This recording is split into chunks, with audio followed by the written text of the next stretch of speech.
अब चलो bonus share को भी डिस्कस कर लेते हैं। क्या बोनस शेयर याद है? डिविडेंड में भी पढ़ा था हमने कि जब कंपनी क्या कर रही है, कैश में पेमेंट ना कर रही हो, मींस की जो शेयर होल्डर्स हैं, कहाँ गया भाई, हाँ, बड़ा खुश तो हो रहा है। क्यों हो रहा है ये पता है इंसान क्यों हो रहा है? यहाँ पे देखो, यहाँ पर देखो क्या कहना चाह रहा है कि कंपनी है ये और यहाँ पर है ये शेयर होल्डर्स, इन्होंने कंपनी के अंदर पैसा इन्वेस्ट किया हुआ है। वही सेम बात रिपीट हो रही है कि ये क्या देगी, डिविडेंड देगी। बट कंपनी चाह रही है भाई हम अपने कैश को यूज नहीं करेंगे, क्योंकि हमारा कैश दोबारा से अरेंज करने में, मैं दोबारा से मैं क्या कर रही हूँ, अरेंज कर रही हूँ पैसे को, तो मुझे कि ये लेंथी प्रोसेस जो मैंने अभी समझाई थी फर्स्ट पार्ट के अंदर, मुझे इसे नहीं गुजरना है, क्योंकि बहुत ज्यादा एक तो टाइम लगता है, बहुत ज्यादा कॉस्ट आती है, मुझे लोगों को भी मैनेज करना पड़ता है, मुझे बैंक को भी अपॉइंट करना, भाई मैं इतनी प्रोसेस करूँ क्यों, लोगों से बार बार पैसे रेज करूंगी। तो यहाँ पे ये बोला कि इन्होंने ये बोला कि हम अब की बार आपको कैश में डिविडेंड नहीं देंगे, कैश में डिविडेंड नहीं देंगे। कहते अच्छा तो फिर कैसे दोगे? कहते हैं हम आपको शेयर देंगे, तो शेयर के बदले में तो आप पैसे भी लोगे। नहीं नहीं, आपको जो डिविडेंड देना था, डिविडेंड के बदले हम आपको शेयर देंगे, और उन शेयर का नाम क्या है, बोनस शेयर। इसी वजह से पर्सन खुश हो रहा है कि उसकी पॉकेट से पैसे नहीं जा रहे। समझ में आ रहा है कि एक रिवॉर्ड होता है अपने एग्जिस्टिंग शेयर होल्डर्स को कि giving the extra share instead of the cash dividend. मैंने कैश डिविडेंड नहीं दिया, ये फ्री ऑफ कॉस्ट होते हैं। अब देखो मेरे फॉर एग्जांपल ये जो मिस्टर एक्स है, इसके पास पहले 200 शेयर थे, कंपनी ने बोनस शेयर इशू किया 50 शेयर और इसके अकाउंट में आ गए, तो 250 शेयर हो गए, तो नंबर ऑफ शेयर क्या हो गए हैं, बढ़ गए हैं, तो increasing the number of share भी हो रहे हैं। आपको इमीडिएट इनको पेमेंट भी नहीं करनी है। समझ में आ रहा है नहीं आ रहा? तो एक जैसे कि ना कंपनी के अंदर ना जो बोनस शेयर होते हैं ना, तो ये ऐसे होता है कि 1:1 की रेशो में, मीन्स की किसी ने अगर 1 शेयर ले रखा है तो उसको 1 बोनस शेयर मिलेगा, किसी ने अगर उसको 2 शेयर ले रखे तो उसको 2 शेयर मिलेंगे, ऐसा होता है ये। ठीक है, तो फॉर एग्जाम्पल जैसे मिस्टर एक्स ने 100 शेयर को होल्ड किया हुआ था और 1:1 का कॉन्सेप्ट लाया, मीन्स की 100 शेयर है तो इसको 100 शेयर और एज अ फ्री में मिल गया बोनस शेयर, तो कितने शेयर हो गए टोटल, 200 हो गए। तो नंबर ऑफ शेयर कितने हो गए, बढ़ गए नहीं बढ़ गए, डेफिनेटली बढ़ गए। तो डिविडेंड और बोनस शेयर में फर्क क्या है कि है यही इसी का पार्ट, बट ये क्या होते हैं, एक आपको शेयर में मिलता है, ये आपको कैश में रिवॉर्ड मिलता है। ठीक है, अच्छा टैक्स प्लानिंग क्या होगी कि जो बोनस शेयर आपको दिए जा रहे हैं, क्योंकि भाई देखो आपको पता है जब हम ना टैक्स को, बोनस शेयर को जब मैं सेल आउट करूंगी ना, ये पॉइंट ना मैंने आपको ऊपर बताया था कि जब मैं ना बोनस शेयर को मैं सेल आउट करूंगी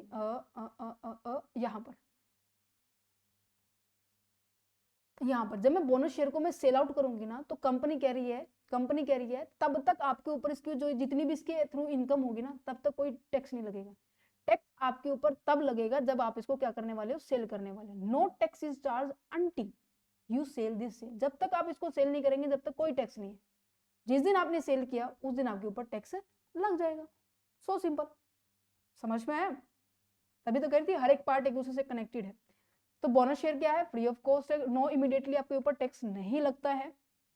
ठीक है, आपको कैपिटल गेन भी होता है, ये अभी आपको आगे समझ में आ जाएगा। ठीक है, और आप इसको क्या कर सकते हो, इक्विटी में भी कन्वर्ट कर सकते हो, बेटर कैश फ्लो भी है। ठीक है, कंपनी के लिए भी देखो, कंपनी को तो सिंपल सी बात है पैसे देने नहीं पड़े, शेयर दे दिए, ना ही शेयर होल्डर्स को पैसे देकर शेयर लेने पड़े, दोनों की दोनों फायदा हो गया, है ना? तो चलो तो फिर अच्छा अब मुझे इसके ऊपर टैक्स बचाना है, टैक्स की क्या करनी है, सेविंग करनी है बोनस शेयर के ऊपर। तो मैं कैसे क्या कर सकती हूँ, जो मुझे शेयर्स मिल रहे हैं, ठीक है, जो मुझे शेयर्स मिल रहे हैं, मैं क्या कर दूं, उनको वापस फर्म को दे दूं। फर्म को लेने की खर्चा आ जाएगा, फर्म कहेगी मेरे को तो कॉस्ट ऑफ एक्विजिशन है, ठीक है, और ये ऐसा मिल जाएगा इनको। तो कह रहे हैं कि ट्रांसफर टू द फर्म और the AOP after 1 year if the share holder give the bonus share to the firm और या फिर association of the person as a capital contribution. क्या कि ये पर्सन पता क्या कह रहा है कि जो आपने मुझे बोनस शेयर दिया ना, अगर मैं इनको सेल करूंगा तो मुझे क्या होगा भाई, मुझे क्या होगा, टैक्स देना पड़ेगा, मुझे तो टैक्स से बचना है। फर्म के एक प्रोविजन है कि अगर आप इन शेयर्स को फर्म के अंदर वापस इन्वेस्ट कर दो, तो आप क्या कहेंगे कि मैंने मेरा हिस्से का पैसा, क्योंकि डिविडेंड भी देखो इसका हिस्से का पैसा था, डिविडेंड के बेस पर इसको बोनस शेयर मिले हैं, मिले या नहीं मिले, और इन्हीं शेयर्स को उन्होंने क्या किया कंपनी में, क्योंकि डिविडेंड मिलता तो कैश मिलता, फॉर एग्जांपल 1 लाख रुपए मिलता, तो ये बोनस की वैल्यू भी कितनी होगी, 1 लाख रुपए होगी। तो इसने क्या किया, कंपनी के अंदर ये 1 लाख रुपए दोबारा से इन्वेस्ट कर दिए। तो कंपनी में क्या हुआ, कैपिटल की कॉन्ट्रीब्यूशन हुई, और कंपनी के अंदर जब कॉन्ट्रीब्यूशन होगी तो पैसे इन्वेस्ट हो गए, और फर्म इसको कैसे रिकॉर्ड कर लेगी, भाई मैंने तो पैसे को एक्वायर करने की कॉस्ट है। तो दोनों का काम हो गया सिंपल, कि इसकी तरफ से डिवेंचर्स बोनस शेयर चले गए, उसकी तरफ से पैसे अरेंज हो गए, तो वही सेम एज इट इज पैसे को अरेंज करने का प्रोसेस हो गया। कहते हैं हाँ जी बिल्कुल हो गया, क्योंकि अगर सेल करता तो मेरे को क्या मिलता, मेरे को क्या होता, टैक्स देना पड़ता है ना। अच्छा जी, दूसरा पॉइंट क्या हो सकता है, या फिर आप अपने रिलेटिव को सेल कर दो। अच्छा मैम, रिलेटिव को सेल करेंगे, सेल किया तो फिर टैक्स तो देना पड़ेगा। कहते हैं हाँ जी देना पड़ेगा, LTC के gain, long term capital gain के हिसाब से आपको देना पड़ेगा। बट यहाँ पर आप क्या कर सकते हो, इंडेक्सेशन बेनिफिट ले सकते हो। इंडेक्सेशन बेनिफिट का मतलब क्या है, कि आपने जिस वैल्यू में आपको इसको खरीदा था, जिस वैल्यू में आपने इसको खरीदा था और जिस वैल्यू में आप इसको सेल कर रहे हो, फॉर एग्जाम्पल आपने खरीदा कितने में था, फॉर एग्जाम्पल आपने जो 200 शेयर्स हैं आपने 100 रुपए का खरीदा था, तो यहाँ पे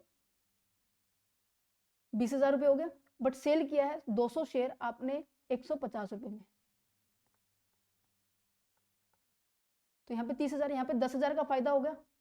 बट कंपनी क्या, फर्म क्या कह रही है, सॉरी इनकम टैक्स क्या कह रहा है, भाई 30,000 के ऊपर टैक्स दो। कहते रुको रुको, आपको इंडेक्सेशन का फायदा मिलेगा। इसकी जितना आपको लागत हुई थी ना 100 रुपए के 200 शेयर के ऊपर 100 रुपए तुमने खर्च किए थे, इसकी 20,000 रुपए तुमने खर्च किए थे, तो वो माइनस कर दो, जो बाकी बकाया बच गया ना उसके ऊपर आप टैक्स दे देना। कहते ठीक है, समझ में आया, जिसके कारण आपकी टैक्स की लायबिलिटी क्या होगी, एक तो 30,000 पे देते, एक 10 पे ऊपर देना, फर्क इन चीजों के ऊपर। ठीक है, तीसरा फायदा क्या है, कि आप अपने शेयर्स को किस में कन्वर्ट कर दो, इक्विटी में कर दो, प्रेफरेंस में कर दो, किसी में भी कर दो। ठीक है, क्योंकि ना बट ज्यादा मोटिव ये रहेगा कि आप प्रेफरेंस में करें, क्योंकि इक्विटी में करें, सॉरी इक्विटी शेयर में जो टैक्स की रेट होती है ना वो कम होती है as compare to there is a preference में, कन्वर्ट भी कर सकते हो। ठीक है, वही बात है, इनडायरेक्टली आप क्या कर रहे हो, पैसे को वापस कंपनी में इन्वेस्ट कर रहे हो। ठीक है, अच्छा, convert the fully partly paid up share into the fully paid up share instead of the issuing the bonus share. पता है क्या करें, सुनो, फॉर एग्जाम्पल जितने बच्चे देख रहे हैं अपने आप को यहाँ रखो, आपने कंपनी में कहा था कि हम आपको पैसे देंगे, कंपनी ने उसके बदले में क्या करती है, वो शेयर इशू करती नहीं करती। क्या आपको application, allotment, first call, final call की प्रोसेस याद है, कॉर्पोरेट अकाउंटिंग में पढ़ा था। हाँ जी, हमने एप्लीकेशन मंगवाई 3 रुपए की, हमने अलॉटमेंट मंगवाई 5 रुपए की, हमने फर्स्ट कॉल, दोनों कॉल चलो साथ मंगवा दी, ये 2 रुपए की। यहाँ तक इसने क्या किया है, पैसे मुझे दे दिए। ठीक है, बट जब कंपनी ने इनको पास कॉल किया कि हाँ जी 2 रुपए और ले आओ, तुमने 200 शेयर मेरे कंपनी के होल्ड करके, कहते अच्छा 400 रुपए देने हैं, कहते हाँ, ये कह रहे कि मेरे पास तो अभी है ही नहीं, मैं कहाँ से दूं, कहते कोई बात नहीं फिर दे देना, कॉल इन अरियर होगा। फिर फोन आया, फिर कहते नहीं है, फिर कहते नहीं है, फिर कंपनी क्या करेगी, इसने जितने शेयर के रिगार्डिंग पैसे दिए हैं, एक तो उनको फॉरफिट कर लेगी, जब्त कर लेगी, उसके शेयर को फॉरफिट कर लेगी, उसके शेयर भी जब्त कर लेगी, और दूसरा इन शेयर्स के ऊपर जो डिविडेंड बनता था ना, उन डिविडेंड का हिसाब किताब निकाला, कितना बनता था, उनका भी 400 रुपये बनता था, और जो कंपनी को लेने थे उनका भी 400 रुपये बनता था। कंपनी क्या पता क्या कहती है, कि मैं डिविडेंड नहीं दूंगी तुम्हें, क्योंकि जो पार्टली पेड अप जो शेयर थे ना उसको मैंने फुल्ली में कन्वर्ट कर दिया, मैं ये मानूंगी कि वो डिविडेंड को मैंने सेट ऑफ यहाँ पे कर दिया कि तुमने फाइनल और फर्स्ट कॉल भी दे दिया। ये कहना चाह रहे हैं, a company can convert the partly paid up share into the fully paid up में कन्वर्ट हो जाएगा instead of the issuing the bonus share, या फिर मैं कहूँगी डिविडेंड देने की, क्योंकि बोनस शेयर डिविडेंड का ही पार्ट है, ये डीम्ड डिविडेंड मान लिया जाएगा। ठीक है, कि हमने डिविडेंड दे दिया है, कि हमारे तरफ से आपकी शेयर फुलफिलमेंट हो गया। जैसे कि स्कूल में बच्चे करते हैं ना, कि बोर्ड की फीस देनी है, फॉर एग्जाम्पल मान लीजिए 1,000 रुपये बोर्ड की फीस देनी है, और साथ साथ में स्कूल वाले ने टूर भी निकाला हुआ है, उसकी भी 1,200 रुपये फीस है। बच्चे क्या कर रहे हैं, 1,200 रुपये पहले लेके आ रहे हैं, स्कूल की जो बोर्ड की फीस है वो नहीं दी, तो स्कूल वालों ने क्या किया कि आपकी पहले 1,000 रुपये कट किए, 200 रुपये टूर के जमा कर दिए, कहते बैलेंस 1,000 रुपये और ले आओ। समझ में आ रहा है तुम्हें, तो सेम एज इट इज यही है। ओके ओके जी, buy back of the shares, dividend distributions, ये मैंने ऑलरेडी समझा दिया है। आप इसको ये वाला जो कॉन्सेप्ट है ना कि 20% और 12% और आपका सेस जो लगेगा, ये चीज़ें मैं ऑलरेडी करवा चुकी हूँ लास्ट पॉइंट में, क्योंकि ये चीज़ें बार बार रिपीट हो रही है। अच्छा जी, tax planning through the issue of the bonus debenture instead of the bonus share.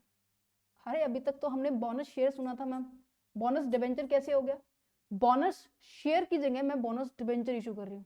क्यों, आपने शेयर को माइनस कर दिया, डिवेंचर लगा दिया, वाई, रीजन वही है, आ जाओ आ जाओ आ जाओ आ जाओ, वापस आ जाओ, कि जब मैं डिबेंचर्स को यूज करती हूँ तो मुझे किसका बेनिफिट मिलता है बच्चों, टैक्स का बेनिफिट मिलता है।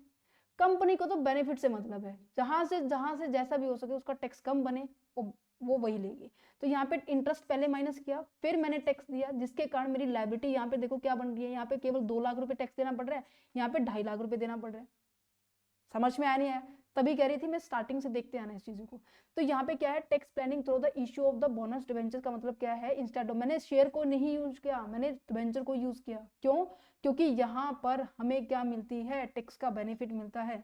इंटरेस्ट क्या हो जाता है, डिडक्ट हो जाता है फॉर द कंपनीज, क्योंकि यहाँ से मेरा टैक्स क्या है, रिड्यूस हो रहा है। Deferred tax for the investors, investors के लिए डेफर्ड टैक्स है। Got it? यहाँ पे हो जाता है हमारा चैप्टर फिनिश। कि बोनस शेयर क्या है, कि आपको इमीडिएट टैक्स नहीं पे करना पड़ता है, पे करना पड़ेगा जब आप सेल करेंगे। सेल की बजाय आपके पास काफी सारे मैंने ऑप्शन बता दिए।